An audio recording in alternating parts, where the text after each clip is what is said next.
ఖమ్మం జిల్లా వైరా నియోజకవర్గ కేంద్రంలో 74వ గణతంత్ర దినోత్సవ వేడుకలు ఘనంగా నిర్వహించారు. ఈ సందర్భంగా ఎమ్మెల్యే క్యాంపు కార్యాలయంలో శాసనసభ సభ్యులు లావుడియా రాములు నాయక్ జాతీయ జెండాను ఎగురవేశారు.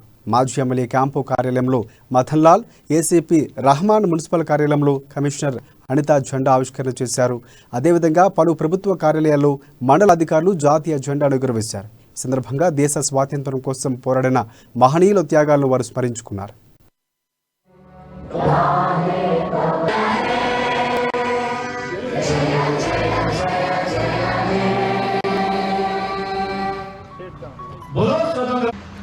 ఈ సందర్భంగా దేశంలో ఆనాడు బ్రిటిష్ వాళ్ళ పరిపాలనా కాలంలో ఎన్నో రకాలైనటువంటి అవమానాలు, కష్టాలు పడినటువంటి మన దేశాన్ని మనం పరిపాలించుకుంటూనే ఇవాళ ప్రపంచ జనాభాలో అందరికంటే ఎక్కువ జనాభా కలిగినటువంటి ఇవాళ ప్రపంచ దేశాలకే తలమానికంగా ఉన్నాము అంటే దానికి కారణం మన దేశంలో ఉన్నటువంటి చిత్తశుద్ధి, మన కష్టం, అంకిత భావంతో మనం చేసినటువంటి కార్యక్రమాలే దానికి కారణం.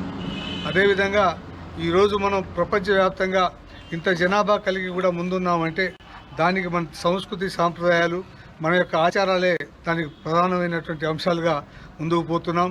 అదేవిధంగా